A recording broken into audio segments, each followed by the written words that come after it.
साथ विशाल खबरों का रुख करेंगे, उससे पहले नजर डालते हैं इस वक्त की सुर्खियों पर। मसूरी के एलबीएस एकेडमी में कोरोना का कहर, 50 से अधिक ट्रेनी आईएएस निकले पॉजिटिव, 4 दर्जन से अधिक आईएएस का सैंपल लिया गया। कोरोना का उफान, बॉर्डर पर अलर्ट मोड पर प्रशासन, दिल्ली से उत्तराखंड आने जाने वाले पर सरकार की रहेगी विशेष नजर।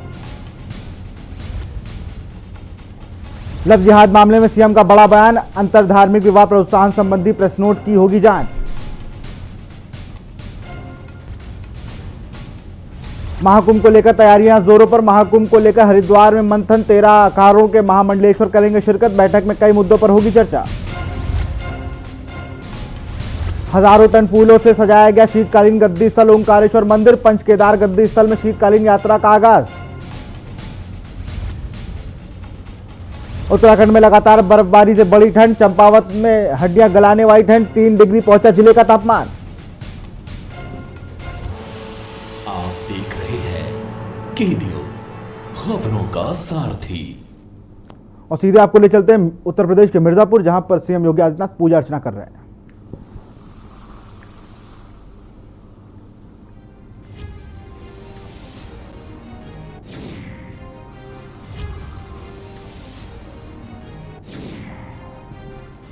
मां विंध्यवासिनी मंदिर प्रांगण में ही पूजा अर्चना कर रहे हैं सीएम योगी आदित्यनाथ। उनके साथ जल शक्ति मंत्री महेंद्र सिंह भी मौजूद हैं।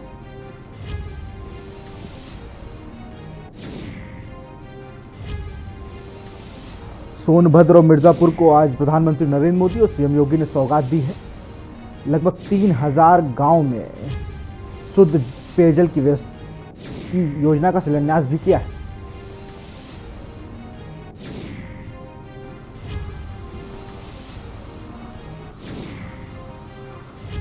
केंद्रीय मंत्री गजेंद्र सिंह शेखावत, यूपी के कानून मंत्री ब्रजेश पाठक और जल शक्ति मंत्री महेंद्र सिंह भी मौजूद हैं सीएम योगी आदित्यनाथ के साथ।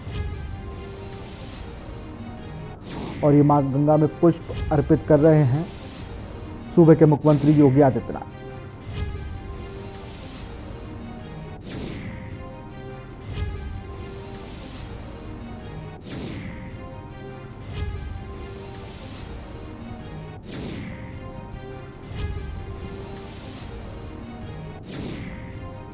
आज मिर्जापुर दौरे में थे मुख्यमंत्री योगी आदित्यनाथ।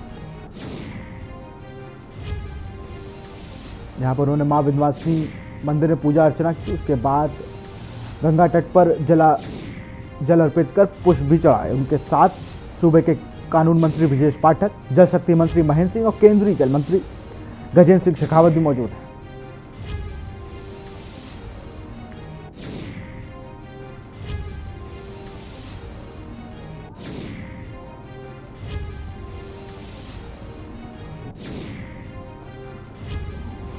आज मिर्जापुर में पेयजल योजना का शुभारंभ प्रधानमंत्री मोदी ने किया और उसी पर दौरे में थे सीएम योगी आदित्यनाथ। तस्वीरों में आप देख सकते हैं मां गंगा का आशीर्वाद लेकर ये वापस चलते हुए हवन पूजन भी किया गया है वहां पर मंदिर प्रांगण में।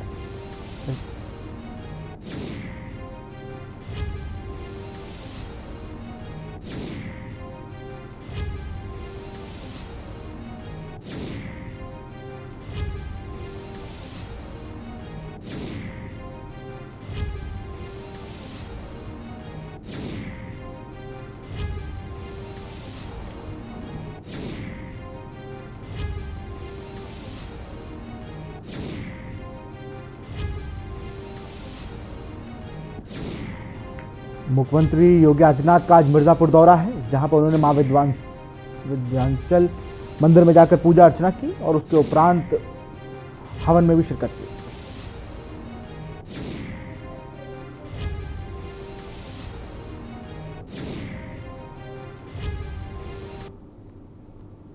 खबर देहरादून से है, जहां प्रदेश के कुछ इलाकों में अभी भी दिवाली का जश्न बाकी है। आपको बता दें कि आगामी 25 नवंबर को बूढ़ी दिवाली इग्यास त्योहार के शुभारंभ पर राज्य मंत्री रेखा आर्य अपने पैतृक निवास सोमेश्वर जनपद अल्मोड़ा में धूमधाम से मनाने जा रही हैं। वहीं इस मौके पर उन्होंने मीडिया से द्वारा सबसे आग्रह किया कि वो लोग विलोपित हों और सांस्कृतिक पर्व बूढ़ी दिवाली को पुनर्जीवित करने के लिए आगे आए। विभाग आगे बढ़ रहा है, जैसे कि 2015 2016 में हमारा विभाग आगे बढ़ रहा है। लोगों ने 14 तारीख को दीपावली उत्सव मनाया है और दीपावली का ध्येय सिर्फ ये है कि प्रभु श्री राम जो है वो वनवास से जो है अयोध्या की ओर जो है प्रस्थान करते हैं और राजगद्दी को प्राप्त करते हैं। उस खुशी में हम दीप जलाते हुए अपनी प्रसन्नता का इजहार करते हैं।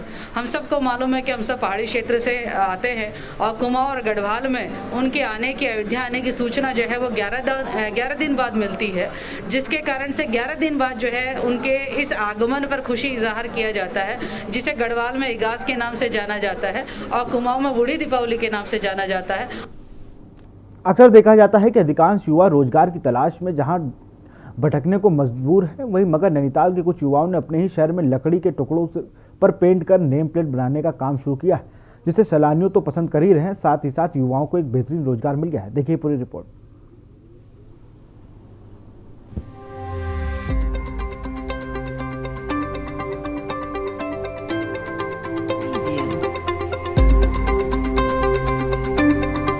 रोजगार का बेहतरीन जरिया बन चुके लकड़ी की नेम प्लेट इन दिनों नैनीताल पहुंचे सैलानी खूब पसंद कर रहे हैं और उपहार के स्वरूप अपनों के लिए नेम प्लेट तैयार करवा कर ले जा रहे हैं। इमरान बताते हैं कि प्रधानमंत्री स्वरोजगार योजना के तहत उन्होंने लोन लेकर काम शुरू किया है। वे सहारनपुर व बिजनौर से लकड़ी की प्लेटों को खरीद कर लाते हैं, फिर उन्हें ग्राहकों की पसंद से अलग अलग रंगों में रंग कर नेम प्लेट तैयार करते हैं। एक नेम प्लेट की कीमत लगभग 250 से शुरू होकर 500 रुपए तक पहुंचती है, जिसको सैलानी बड़ी आसानी से खरीद लेते हैं और गिफ्ट के तौर पर यहां से ले जाते हैं। ये नेम प्लेट होता है, लकड़ी की होती हैं। ये प्लेट से हम बाहर से मंगवाते हैं ऑर्डर पे, और फिर उसमें यहाँ पर कलर करके अपनी तरह से अपनी कला देते हैं इसमें। उसके बाद नाम लिख करके इसमें बनाया जाता है। जो भी आप नेम का कस्टमर बोलते हैं उस नेम का बन जाता है लिख करके, और अलग अलग प्राइस होता है। कस्टमर इसे बहुत पसंद करता है, यहाँ जब आता है तो इसे लेके ज़रूर जाता है। यहाँ रोज़ी रोटी का जरिया बनाया है, क्योंकि काम वाम कुछ था नहीं, तो इसकी वजह से हमने एक नया, क्योंकि हर चीज़ होती है, एक हिल स्टेशन है तो कस्टमर आता है तो हर एक नई चीज़ देखता है, तो ये एक अट्रैक्टिव चीज़ है। कस्टमर देखता है तो इसको देख करके रुकता ज़रूर है। अगर आप भी नैनीताल घूमने आ रहे हैं और आपकी नजर इन खूबसूरत नेम प्लेट्स पर पड़ेगी तो यकीन मानिए आपका भी दिल इन पर ठहर जाएगा और आप जरूर इनको लेकर जाएंगे। नैनीताल से के न्यूज के लिए कांतापाल की रिपोर्ट।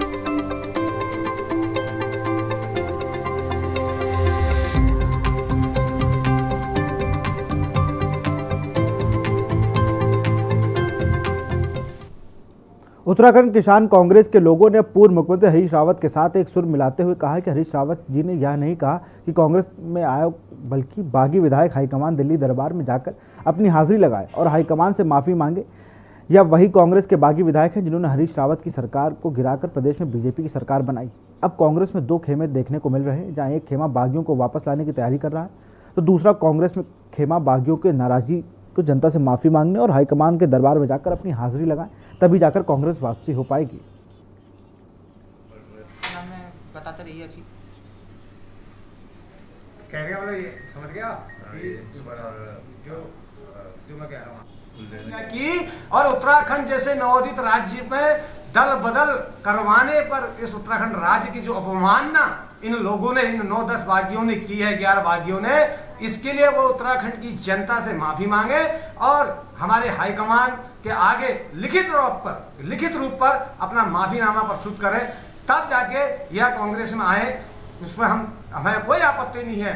भाई जनता से तो इनको माफी मांगनी पड़ेगी और हाईकमान में माफी मांगनी पड़ेगी। रावत जी थोड़ी कह रहे हैं कि हम क्या नाम है मत आइए करके आइए। मुझसे माफी थोड़ा मांगोगे? रावत जी थोड़ी कह रहे हैं कि मुझसे माफी मांगो।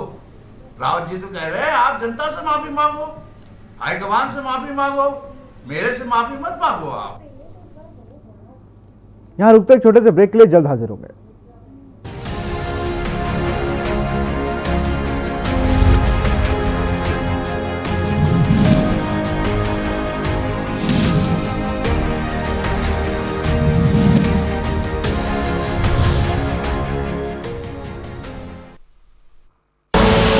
आप देख रहे हैं के न्यूज, खबरों का सारथी।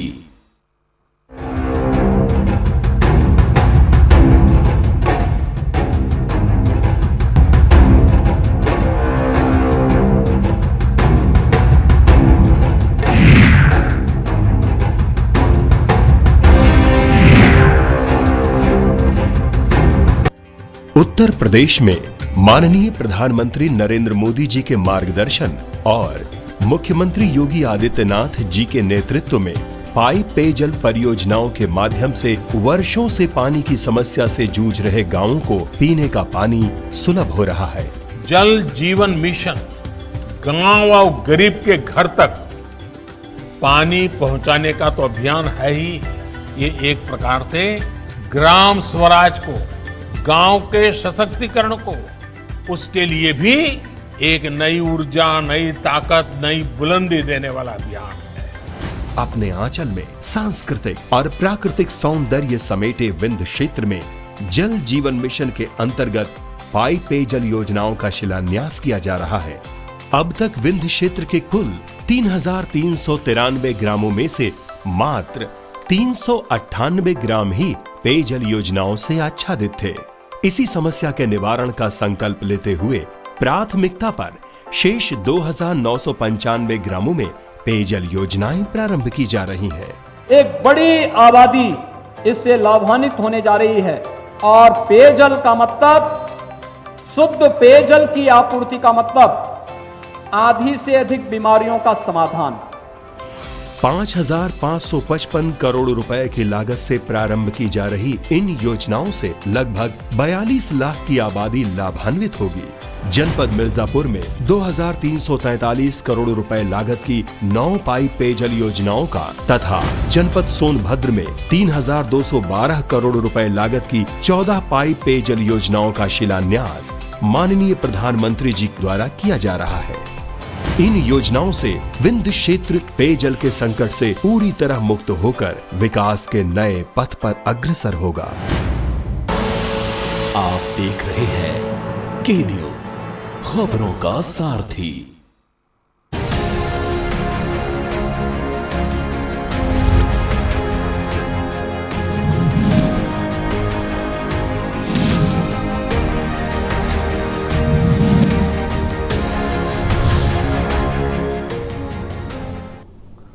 ब्रेक के बाद आपका स्वागत है। खबर डोईवाला से है, जहां राजाजी पार्क से सटे बुल्लावाला गांव में रामगढ़ रेंज के अंतर्गत ग्रामीणों व वन विभाग अधिकारियों के बीच बैठक का आयोजन किया गया, जिसमें इको विकास समिति के कार्यकारिणी का गठन किया गया।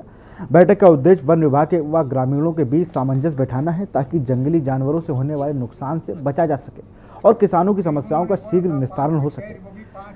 इस दौरान वन विभाग व ग्रामीणों के बीच समिति में बनाई गई, जिसमें सर्वसम्मति से मंगल को अध्यक्ष और जनप्रतिनिधियों व ग्रामीणों को 11 सदस्यों की समिति बनाई गई। यह समिति वन विभाग के सौजन्य से गांव में विकास कार्य कर सकेगी।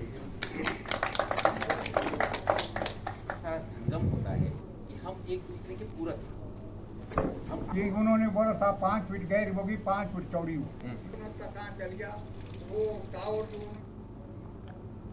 रुद्रपुर पहुंचे मुख्यमंत्री त्रिवेंद्र सिंह रावत ने लव जिहाद को लेकर बड़ा बयान दिया है। मुख्यमंत्री ने कहा कि लव जिहाद की आड़ में सांप्रदायिकता को किसी भी हाल में बर्दाश्त नहीं किया जाएगा।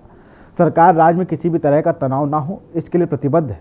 लव जिहाद की आड़ में आतंकवाद फैलाने वाले ऐसे लोगों के खिलाफ सरकार सख्ती से निपटेगी। लव जिहाद को रोकने के लिए सरकार द्वारा धर्म स्वतंत्र विधेयक लाया जा रहा है। इससे पहले ऐसे लोगों के खिलाफ कानूनी कार्रवाई की जाएगी। जो छल छम तरीके से शादी विवाह करते हैं, उन लोगों के खिलाफ सरकार सख्त कार्रवाई करेगी। इसके साथ ही मुख्यमंत्री त्रिवेंद्र सिंह रावत ने टिहरी के समाज कल्याण अधिकारी द्वारा जारी किए गए लेटर पर भी कहा कि उन्हें मुख्य सचिव को जांच के आदेश दिए हैं।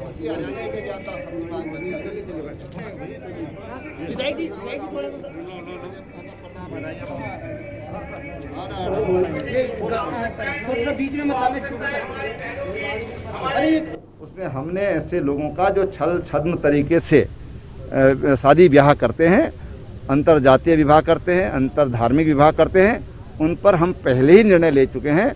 अगर कोई इस तरह की कोई भी बात अगर कहीं पर आती है तो उस पर सरकार सख्त से सख्त कदम उठाएगी। लव जिहाद की आड़ में कतई भी सांप्रदायिकता बर्दाश्त नहीं की जाएगी। हमेशा की तरह इस साल भी हरिद्वार में कुंभ मेले का तैयारी शुरू कर दी गई है। इस बार भव्य पेशवाई और शाही यात्रा निकलेगी, बल्कि कुंभ मेला क्षेत्र में टेंट भी लगेंगे। साथ ही 13 अखाड़ों के महामंडलेश्वर साधु संत और श्रद्धालु शिरकत करेंगे। अखाड़ा परिषद की बैठक में कोरोना कुंभ में पड़ते असर के मुद्दे पर बैठक में छाया रहा। हालांकि 11 मार्च से पहले शाही स्नान से पूर्व एक बार फिर कोरोना की लहर को देखकर फैसला लिया जाएगा।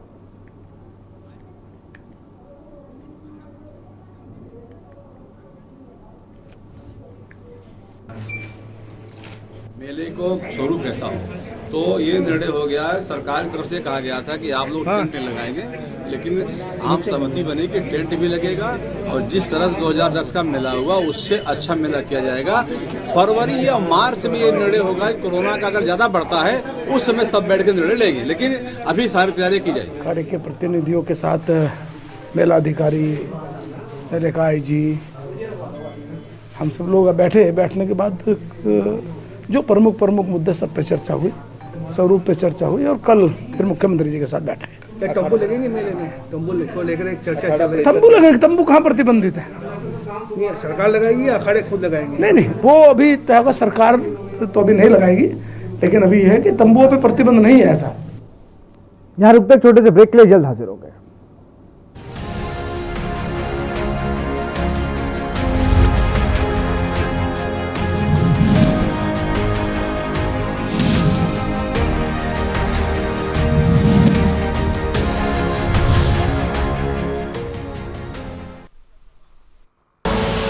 आप देख रहे हैं के न्यूज, खबरों का सारथी।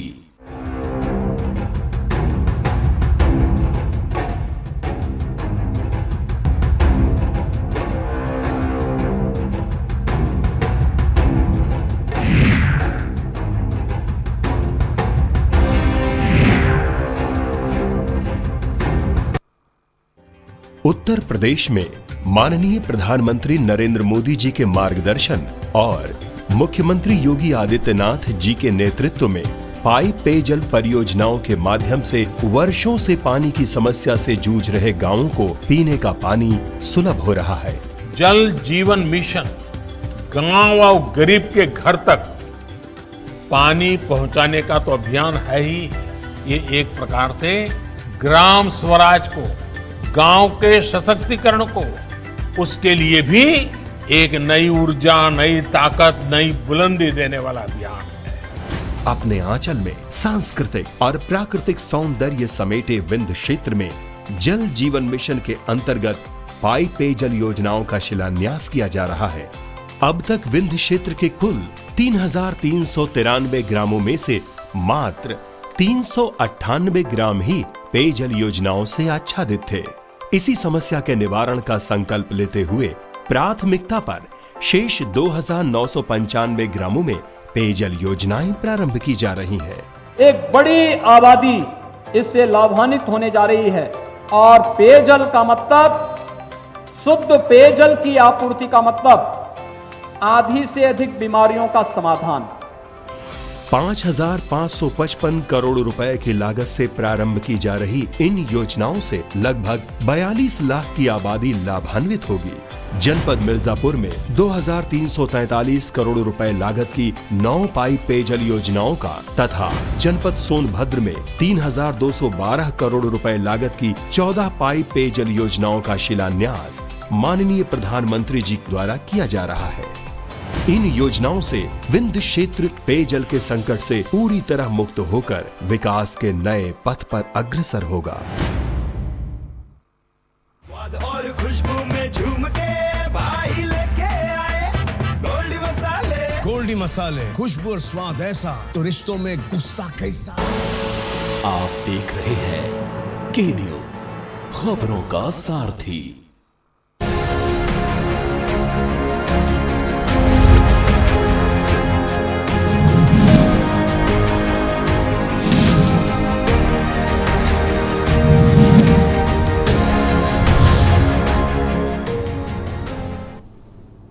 ब्रेक के बाद आपका स्वागत है। डोईवाला विधानसभा में रामनगर डंडा में लंबे इंतजार के बाद आखिरकार पक्की सड़क बनने का रास्ता साफ हो गया है, जिससे लोगों में खुशी तो है, वहीं डोईवाला के विधायक और सूबे के मुख्यमंत्री त्रिवेंद्र सिंह रावत का भी गांव लोगों का आभार। सारे निर्माण कार्य पूर्ण हो जाएं। स्पेशल असिस्टेंट ये केंद्रीय सहायता का मिला में लगभग देहरादून जिले के लिए 100 करोड़ मिला हुआ है, जिसमें से डोईवाला के लिए हमारे 14 मार्च में 8 करोड़ का मिला हुआ है, जिसमें से लगभग हमें 40 किलोमीटर का कार्य होना है, BC होना है, 30 mm BC का कार्य होना है। इस पे मिल चुकी है, इसमें मिल गया 3 किलोमीटर मिल गया इसमें हमें।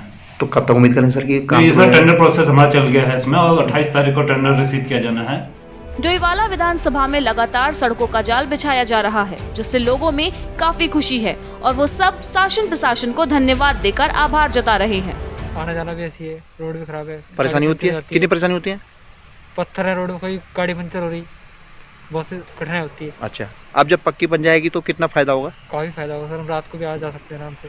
अच्छा, तो क्या कहना चाहेंगे? सीएम साहब की विधानसभा है, लगातार सड़कें बन रही है, क्या कहना चाहेंगे? बहुत आभार जो उनका, जो उन्होंने रोड के लिए बजट आया।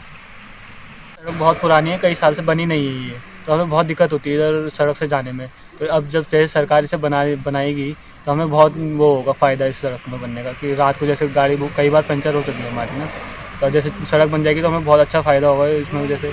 तो वहीं तमाम ऐसी सड़कों का भी निर्माण त्रिवेंद्र सरकार ने कराया है, जिनका निर्माण लंबे समय से नहीं हो पा रहा था। लेकिन सीएम के 3.5 साल के कार्यकाल में डोईवाला के विकास को गति देकर क्षेत्र को विकसित बनाया गया है। लगातार बन रही सड़कों से लोग भी शासन प्रशासन का आभार जताते हुए सीएम का भी आभार जता रहे हैं।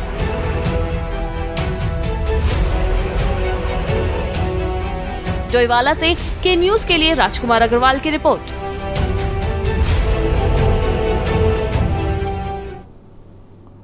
उत्तराखंड के नए डीजीपी अब अशोक कुमार होंगे। आपको बता दें कि आगामी 30 नवंबर को राज्यपाल की मंजूरी मिलने के बाद डीजीपी का पदभार अशोक कुमार संभालने जा रहे हैं, जिसको लेकर मीडिया से बातचीत में अशोक कुमार ने बताया कि उत्तराखंड में बहुत से ऐसे मुद्दे हैं जिस पर काम करना प्राथमिकता है और पुलिस व्यवस्था आम जनता के लिए बनी है, इसलिए आम जनता के साथ मिलकर ही पुलिस व्यवस्था की जाएगी।